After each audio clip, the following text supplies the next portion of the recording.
Okay, class lecture number 4. So we're moving on down the road here. All right, during our last class period, we talked about a lot of things, as we always talk about a lot of things, to include that of some of the philosophers, French philosopher here, Michel de Montaigne.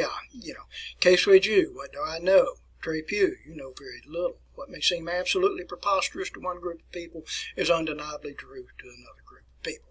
All right, we also talked about another French philosopher, Blaise Pascal. The heart has its reasons, to which reason itself knows nothing. It gave you a little account there about the wager.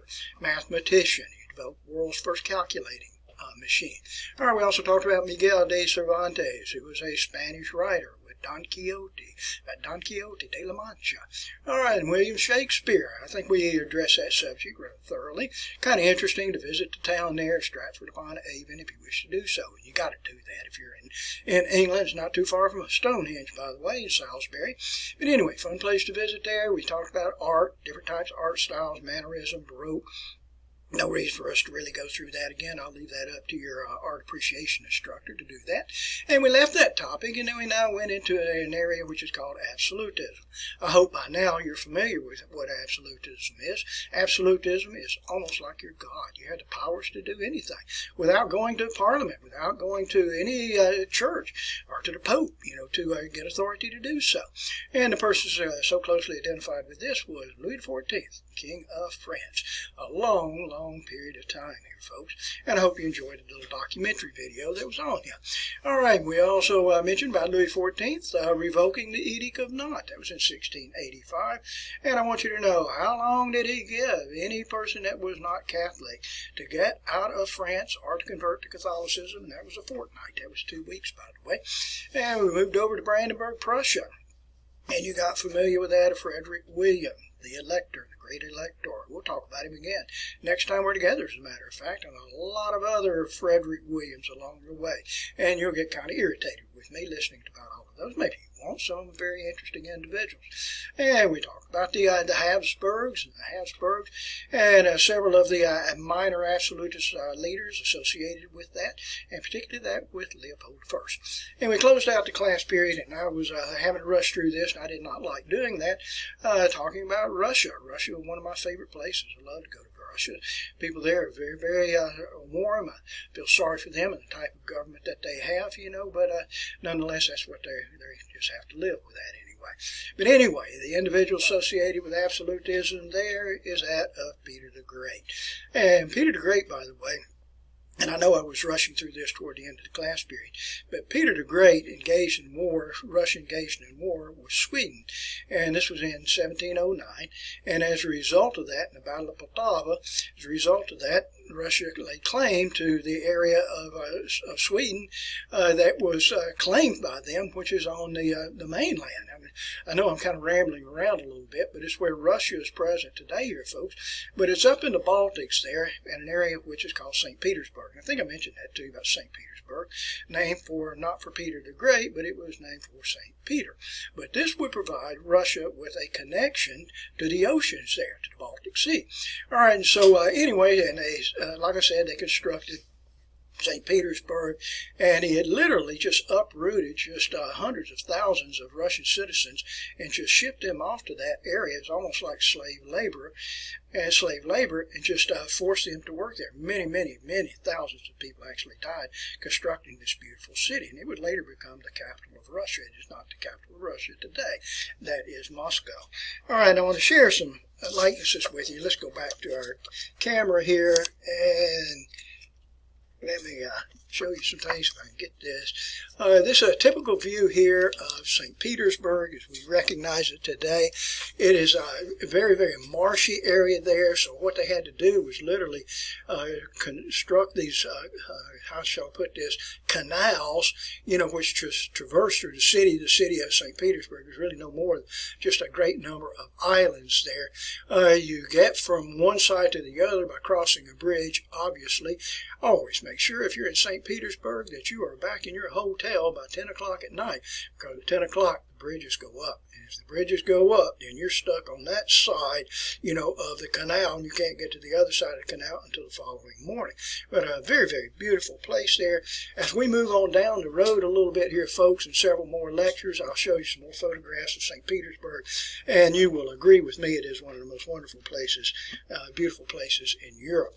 All right, I want to share a few other photographs with you here of Peter the Great, and let me show you what he looks like here. I'm going to tell you about him in just a little bit. Stood 6'8", maybe it was 7 feet. Historians will disagree on the height of Peter the Great. Here's another likeness here of Peter the Great here, and I'll leave those there for a second here.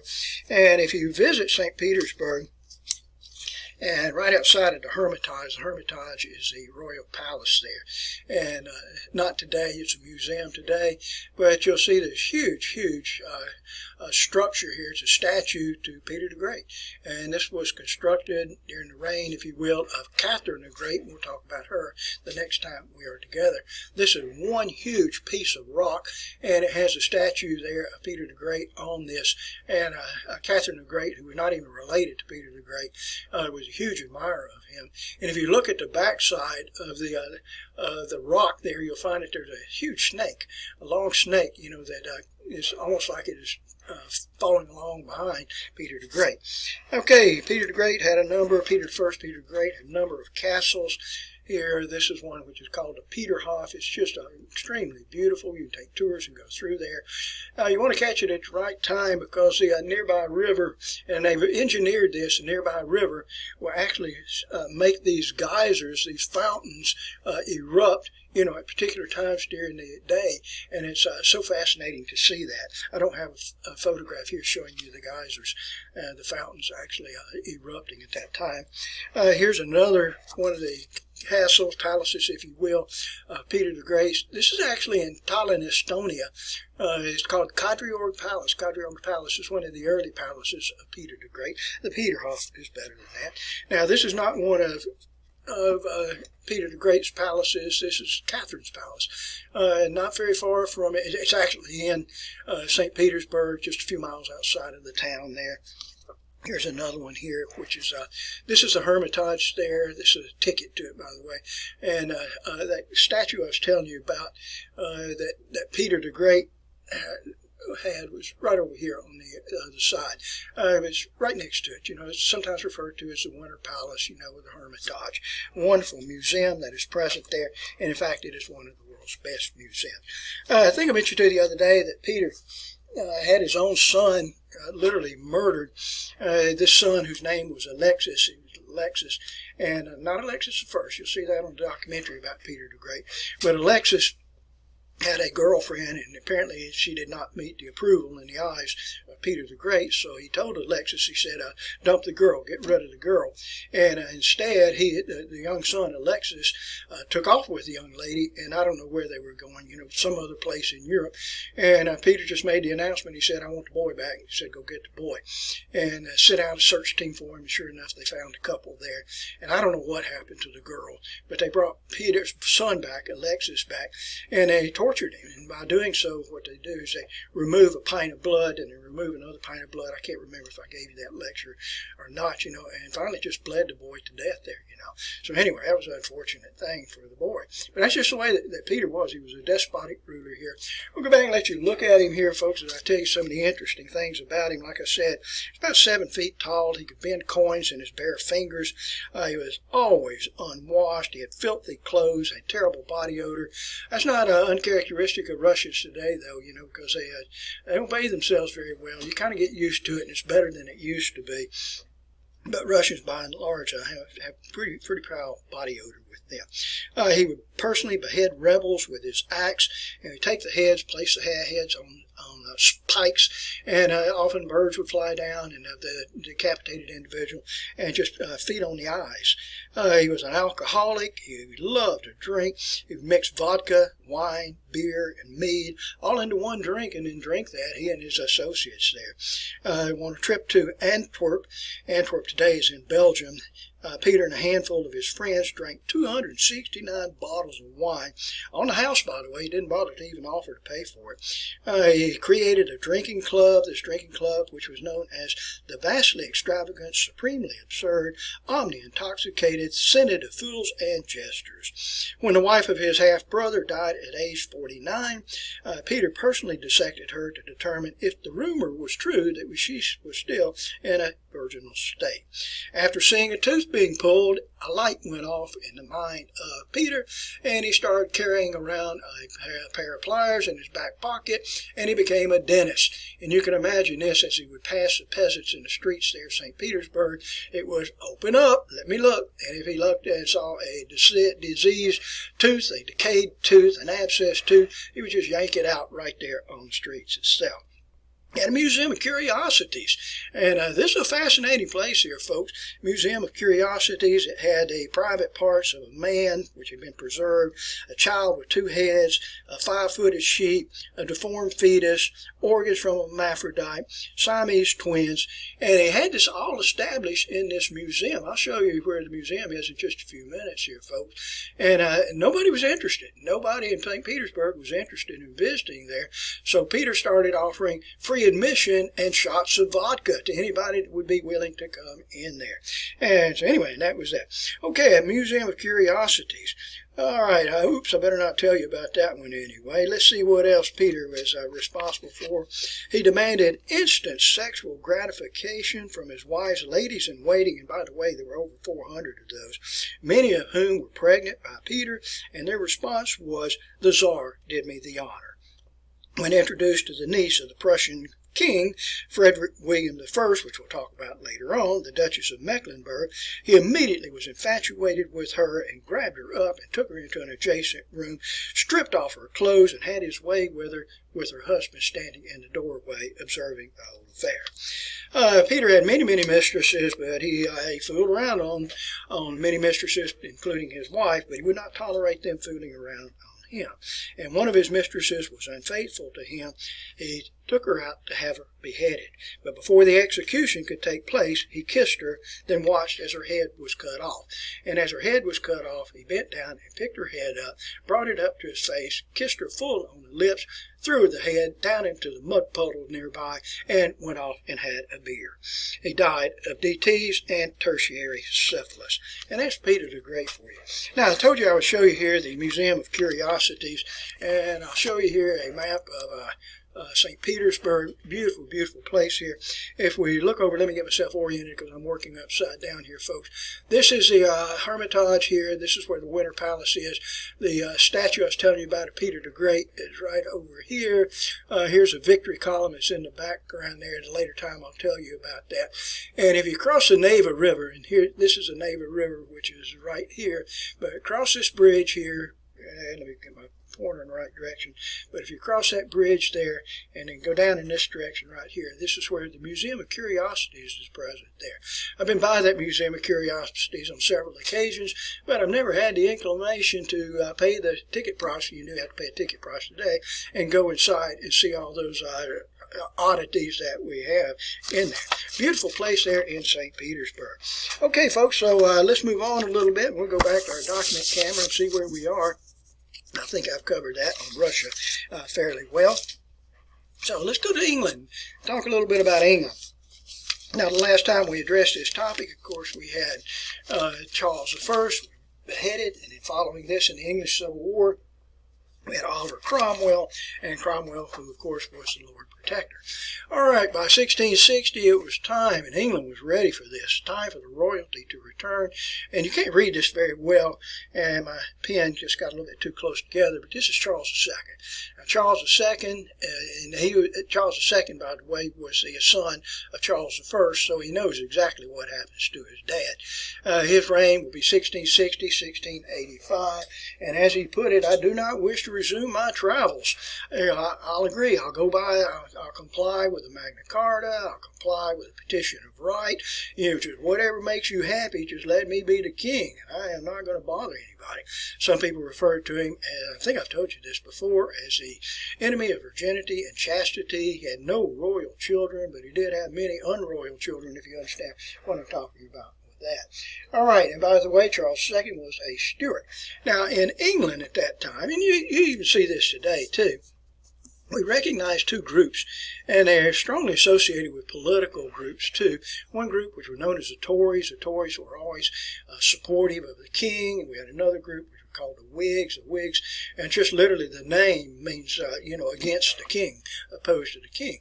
And, we still find reference to those groups today here, folks, so we recognize those. Now, when Charles II died, and Charles II died, he had syphilis, if you will, I believe it was, but he died, and following him, and by the way, Charles II made a deathbed conversion to Catholicism, and you can read about it in your textbook, all the things that they did to try to prolong the life of Charles II.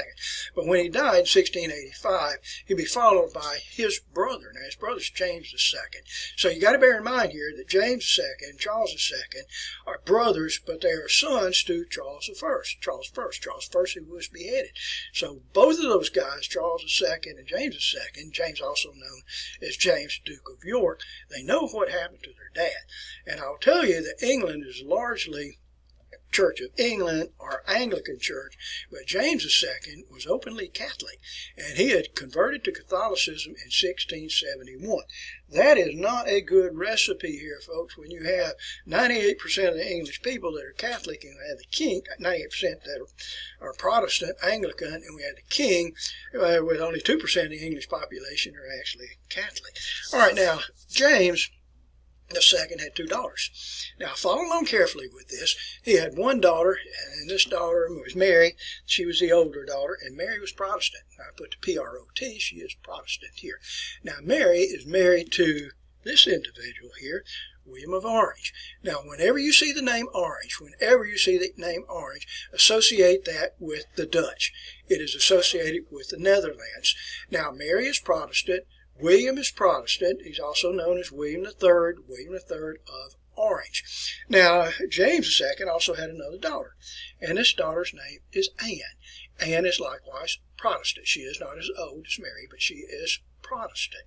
Now, and she is married to a guy by the name of George. I didn't write his name down for you because he is nothing but a pathetic alcoholic. So we won't write his name down.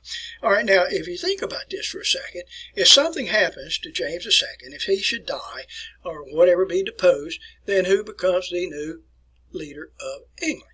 And by lineage laws, it would go to Mary. Mary's Protestant. If something happens to Mary, it would go to Anne. Anne is Protestant. And James II is very well aware of that.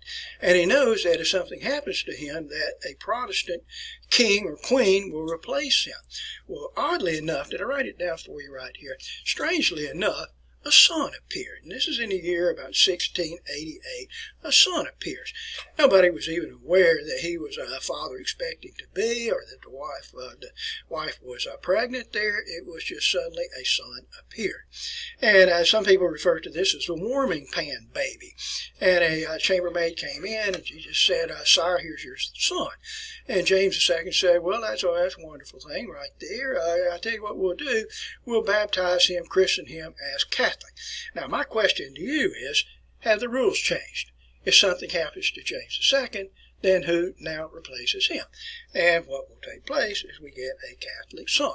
And historians argue today, was he actually the father of this child? I don't know. They named him James Francis Edward Stuart, by the way. He would be known later as the Old Pretender and would be the father of Bonnie Prince Charlie. You've probably heard of him before. All right, so anyway, what's going to take place here is a lot of people saw through this, and we had 6 English lords, and these English lords were both Whigs and Tories, and they crossed the Channel and they went over to the Netherlands. And when they did so, they prevailed upon William of Orange to send a Dutch army over to England to depose James II. All right, that seems rather logical, other than this is his father-in-law that he's going to do this to, and the father of his wife, Mary. So anyway, and I'm going to have to go back to my camera right here, folks, and let's see if I can make this happen for you folks. And we'll try to lighten this up a little bit. And so here came this, I better turn around the other way. And so anyway, here came this Dutch army. And the Dutch army, which crossed the channel here, and the Dutch army landed right up here at a place which is called Torbay. So they actually invaded into England, and they started marching on London. Here's London here, and they started marching on London. And so I'll have to demonstrate this kind of like this. So we have this Dutch army, and the Dutch army is coming in this direction here, such as this. And James II ordered out the English army. And when the English army came out, the English army is coming out like this. But when the English army came out, they joined with the Dutch army, and both armies started going toward London. And my question to you is, if you were James II, what would you do? And I tell you what I would do, I would get out, and I would leave. And that's exactly what he did here, folks. Remembering what happened to his father, and his father was beheaded. So James II, he was deposed. Went down to the English Channel, got in a boat, and was making his way over to the French coastline here when a group of fishermen saw him and said, "Oh, sire, we have to help you." And they took him back to England. I can only imagine the condition of his breeches when they arrived back in England. But that was not in the cards here, and so James II was allowed to go back to France, and that's where he'll spend the remainder of his life, and he died there in France too. Okay, so who now becomes the new joint sovereign leaders here of England? Let's see who that is, and I'll have to go to my next sheet right there, and that's where we find William and Mary. William and Mary. So they will become the leaders, joint sovereigns of England from 1689 until 1702. Joint sovereigns. All right, so it's William III of Orange and Mary II. William III of Orange and Mary II. Now, all of this is referred to as the Glorious Revolution. All right, now I've taken that off here, so let me see if I can find it here. And here we go. I'll show it back to you folks here. That is referred to as the Glorious Revolution. It took place in 1688. It was a bloodless coup. In other words, the king has been deposed, but there's not been a shedding of blood other than James had a nosebleed. All right, so anyway, and I did not make that part up here, folks. All right, so William and Mary become the joint rulers, and when they die, I think it was Mary died, and I think it was 1694, and then William will continue as the sole sovereign ruler of England until 1702, in which he died, and it will be followed by Queen Anne. All right, so Queen Anne. And Queen Anne, she had no children here. She had 12 miscarriages. I don't understand, the reason behind that anyway. And anyway, and by the way, she was the last queen or last royalty figure to veto an act of parliament too. All right, so let's see here. And under Queen Anne here in 1707, and what was known as the Act of Union, Scotland will join with England and Wales, and this creates Great Britain. There's a lot of talk today about Scotland separating from Great Britain. I think it's going to happen here, folks. Went to a vote about 4 years ago, and the Prime Minister at that time spent a lot of time in Scotland, promised the Scots, just whatever you want, just don't vote to leave the United Kingdom, don't vote to leave Great Britain. And this was David Cameron, by the way, and he convinced the Scottish people to vote down the election decision whether they wanted their independence. As it turned out, David Cameron kept very, very few of his promises, and he promised them everything. And now the undercurrent is going again that Scotland is going to demand its independence. It's my feeling this time around they will gain their independence. My ancestry is from Scotland. My ancestry is from Wales. I probably told you that. I'll tell you that a couple more times here. And quite frankly, I wish the Welsh would join on board with the Scots and gain their independence. And that's just my personal opinion on that. All right, so let's move on here, folks, and let's see where else we are as we move on down the road here. Okay. Now, one of the interesting philosophers that came out of this period of time, and if you had your textbook, you can see a likeness of him, and I just happened to look down, and I saw this on page 505 of the current textbook, and it was a philosopher by the name of John Locke. You can see the dates of his life here, 1632, 1704, and a great philosopher. Much of our Declaration of Independence came from the philosophies there of John Locke, and I'll just share with you a couple of things here. Did I write this down? I surely did. 2 treatises of civil government. The only power that a government has is the executive power of the law of nature. The state is nothing but the collective power of the people. All powers not expressly surrendered all powers not expressly surrendered by the people were reserved to the people themselves. In other words, we set up rules that we cannot speed, we cannot rob stores, and that sort of thing. But if we haven't set up those rules, then those powers belong to the individual. They belong to the individual. If the government steps in and exceeds its authority, according to John Locke, and becomes tyrannical, then people then have the right to dissent and to rebel against it and to overthrow that government. And my friends, that is what we are seeing today in this pandemic here. In certain parts of our country, it's not in Alabama, but in certain parts of our country, particularly in some of the northern states there, some of the governors and mayors have stepped in and they've tried to strip the powers of the people. They're taking away your individual rights. You cannot go to church. You cannot go to theater. You cannot do many of the other things that we formerly did. And it's tyrannical powers by these individuals in the eyes of some individuals. Okay, and I have a tendency to agree with that. All right, so let's move back here, folks, to our camera, and we'll move on here. That was John Locke, by the way. All right, so I want to address a topic here about colonialism. And I'm not going to hold you responsible for much of this here, folks. This is gets into quite a bit of what we talk about in U.S. history. But I want to talk to you for a few minutes about colonization and European colonization in the New World, because that is a part of European history too. And for Spain, Spain certainly had a toehold in the New World, including North America, created this tremendous Spanish Empire, by the way. And for Spain and North America, the first permanent European settlement in North America was St. Augustine. This took place in 1565. You're not responsible for the dates there. If you take my U.S. history course, I do hold you responsible, not for the date, but for identifying the first permanent European settlement in North America. Perhaps you visited there before. This is St. Augustine, present in Florida. You'll see the Castillo de San Marcos, the Castle of St. Mark, when you're present there. All right, and for Spain, Spain is also established. Let's see if I want to go back to my map here or just talk to you for a second. Many colonies down in South America, Latin America, particularly that of Peru, which was known as Nueva Granada, New Granada, originally anyway, we call it Peru today. Mexico, originally it was known as Nueva España, New Spain, under the control there of Spain. If we go down to the Caribbean, all right, you're going to have to help me with this a little bit here, folks. But for the Spanish will establish settlements here at Cuba. They will also lay claim to Jamaica for a period of time, and then we'll find that England will come in and take it. If you go there today, you'll find that English is the language that is spoken there. For this side of Hispaniola, which was known as Santo Domingo. Today we call it the Dominican Republic. That was a Spanish settlement. If you go there today, Spanish is the language that you hear. We could go over here to Puerto Rico, rich port. The language you hear on the streets, even though it's a U.S. territory, is that of Spanish. We also have Spanish settlements down here in Trinidad and Tobago.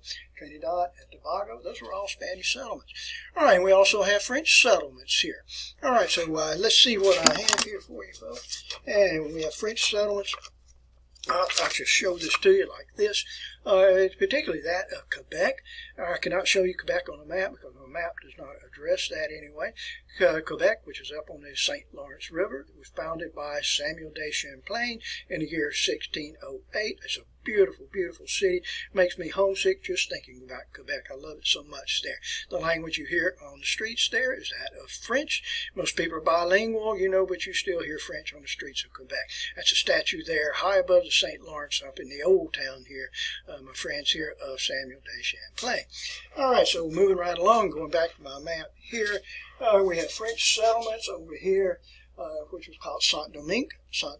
Today we refer to it as Haiti, or if you pronounce it like the Haitians would pronounce it, Haiti. French settlements, which are present right there. And if we go down here, you can find some of the French islands here. We have Martinique, which is present there, the Butterfly Island, Guadeloupe is the Butterfly Island. All of those were French settlements there. St. Lucia, I cannot see it well enough here, but it's one of the islands that's right up in that area. If you take cruises down into that area, you'll go to many, many of these islands. They're all wonderful places to visit there.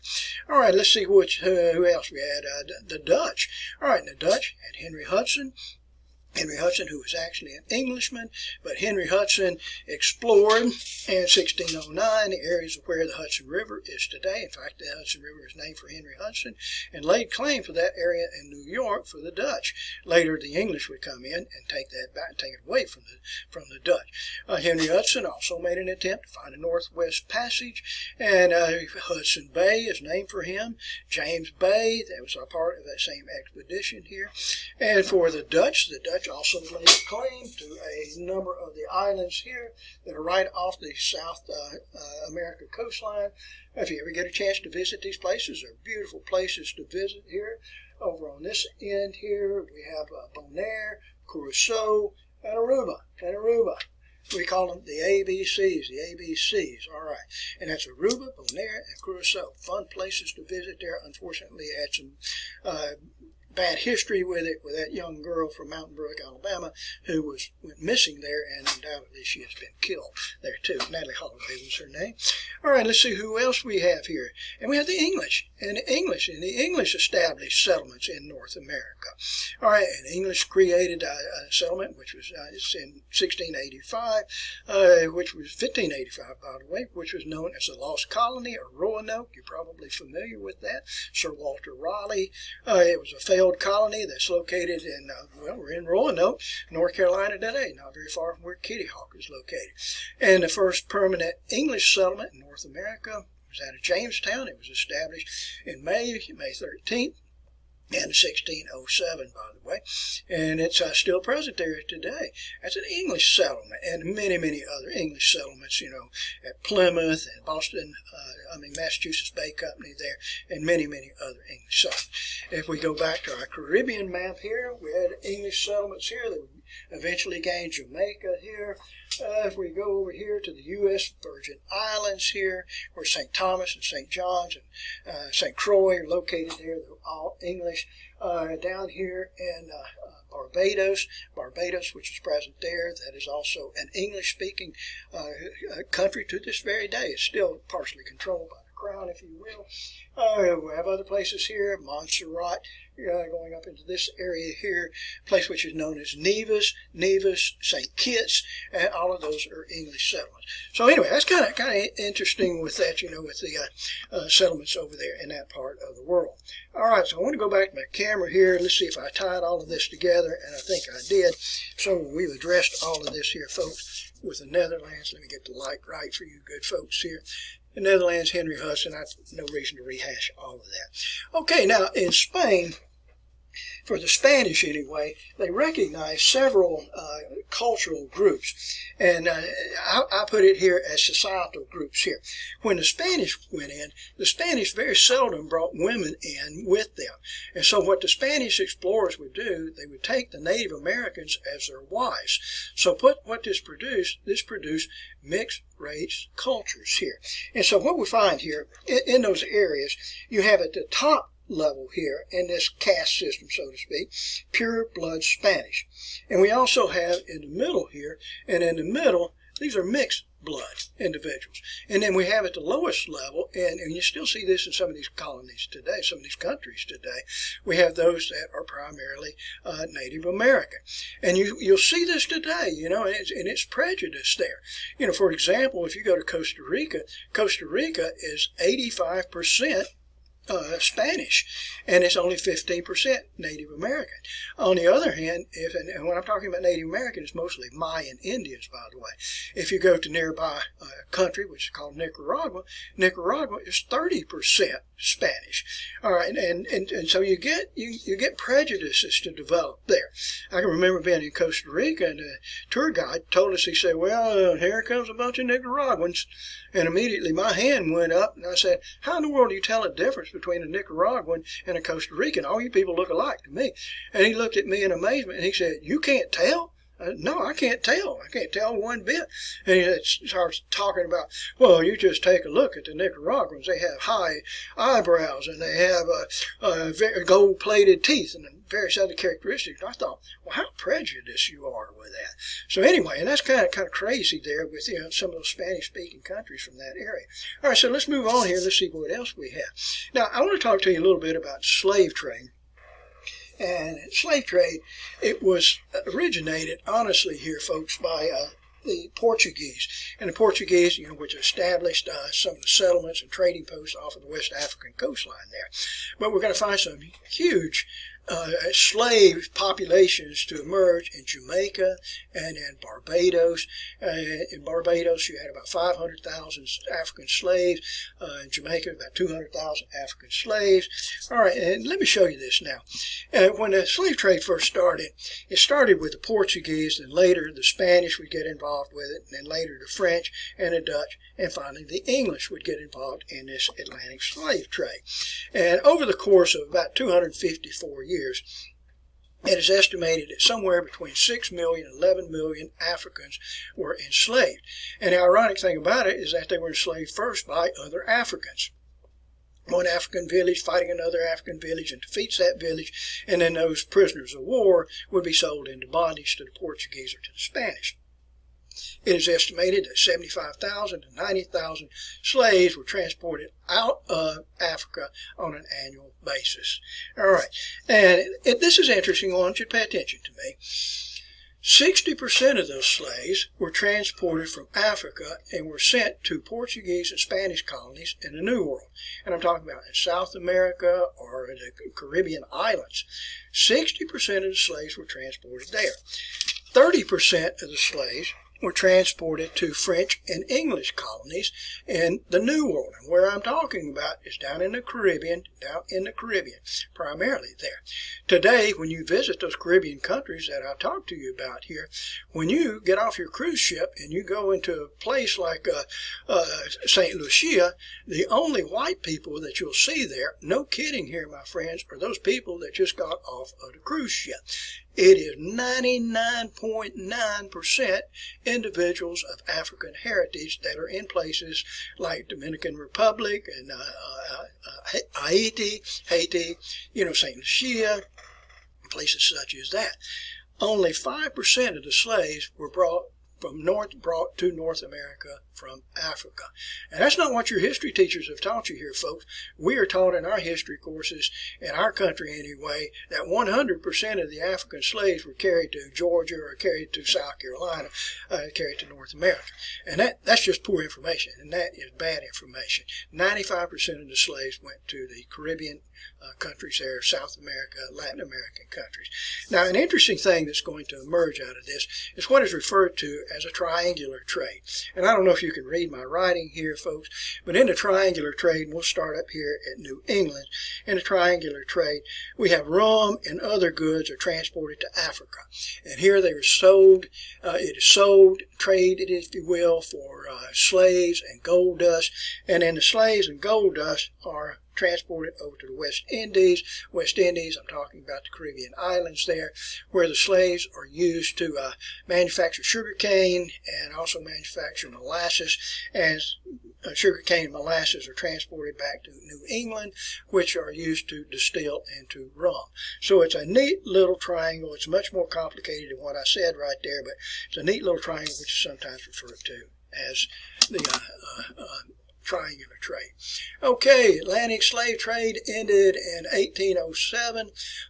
France ended its slavery in the Caribbean islands in 1793. England ended its slavery in 1833. And for the United States, we ended our slavery with the adoption of the 13th Amendment to the United States Constitution in 1865. It was not the Emancipation Proclamation, by the way. It was the 13th Amendment to the United States Constitution.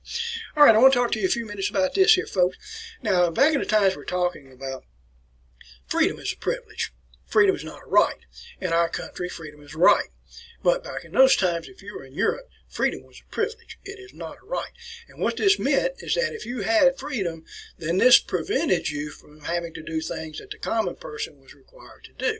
It also gave you the right to participate in things that other people could not do. All right. Now, we denominated society at that time into nobles. This is the aristocracy, the clergy, and the people. Okay. Now, for many of these communities, back in those times, they developed dress codes. Now, these dress codes are referred to as sumptuary laws, and I want you to remember that, sumptuary laws. These are dress codes, and you would find in some of the communities there, this would dictate what you could wear, what you could not wear. In some German cities, you just had to wear wool skirts. You had to wear black leather shoes. You could not fix your hair in different ways here. You could not put powder or rouge upon your cheeks. That was reserved for the aristocracy. All right, so we have the aristocrats, and the aristocrats were always trying to keep the individual person in his place. Aristocrats were taught from birth that you're better than the other people there. You were taught to be very careful in your speech, in your dress, in your appearance, in your mannerisms, and in your titles. And only 3% of the population belonged to the nobility. The nobility lived in castles or country homes, and your ownership of an estate was where you were in society. The more land you owned, the higher you were. For the peasants, life at best was not very comfortable. For the peasants would exist almost entirely on bread. 2 pounds of bread a day. This would be dark bread, wheat bread, rye bread, supplemented with turnips, peas, beans, onions, potatoes. All right, your households were very, very simple. Probably had a dirt floor, wooden house with plaster on it. Your beds were very primitive. You had a thatched roof. Your household items might consist of a table and a bench and a sleeping pallet, earthenware plates that were never washed here. All right, always at risk for a fire, and particularly that with a fire that took place in England on September the 2nd through the 5th of 1666. I wrote it down for you here, folks. There were 80% of the city was destroyed, 1 square mile. You can't read that very well. 16 lives, 13,200 homes, 40 churches were destroyed here, and 450 lives were taken there. I can't even remember. 430 acres were destroyed. If you get a chance to go to England today, you can take the time to go to Pudding Lane. This is Pudding Lane. This is where the fire started there. It spread very, very rapidly. The only sweet thing that came out of this, England was being ravaged by a bubonic plague epidemic, and the plague helped to put a stop to that. The fire put a stop to that, primarily because it killed the black rats. All right, interesting place to visit there on Pudding Lane. That's where the king's baker, Thomas Fariner, did not extinguish the oven sufficiently, and sparked out and caught the building on fire, then the next building, and so forth. All right, let's move on here. I'm running out of time here, folks. People were viewed poverty as those that were deserving. Those were people that were orphans or people that were mentally and physically handicapped. But we also had the undeserving. People took a bad look at those individuals, people that were able-bodied individuals that just refused to work. All right, we don't have that philosophy in our country today, folks. All right, a new type of religion will form, which is called Methodism. It was developed by John and Charles Wesley. If you attend a Methodist church today, you're probably familiar with the Wesley Hymnal, the Wesley Foundation, but this would be a new religion that would form out of this. Now, people entertained themselves through carnival. This was literally a world turned upside down. That's what it was called. Quite popular in Germany, popular in the Mediterranean area, where people just everything was turned upside down. Poor people would dress like rich people and throw fake money to the rich, and you would walk backwards at that time, and it was quite popular, as a matter of fact. I don't see much humor in it. Today, if you go to Rio de Janeiro, you'll find that in February and March, they have what is called Carnival. And be aware of it, But anyway, all right, and for the national pastime for men, This was going to taverns. We didn't have television at that time, obviously, and so that's where men would spend their time. They would go into these taverns and they would drink, and they would cuss, and they would smoke, and get away from the old lady. And the longer you stayed there, you know what I'm talking about, and the longer you stayed in the taverns, the smarter you would become, the better looking that you would become, and the funnier you would become. Alrighty here, folks, that's a good stopping point. We're about 44 minutes into the class period. You still have a number of things that you've got to address, looking at the videos and taking the little quiz there, too. Alrighty, thank you for your attention.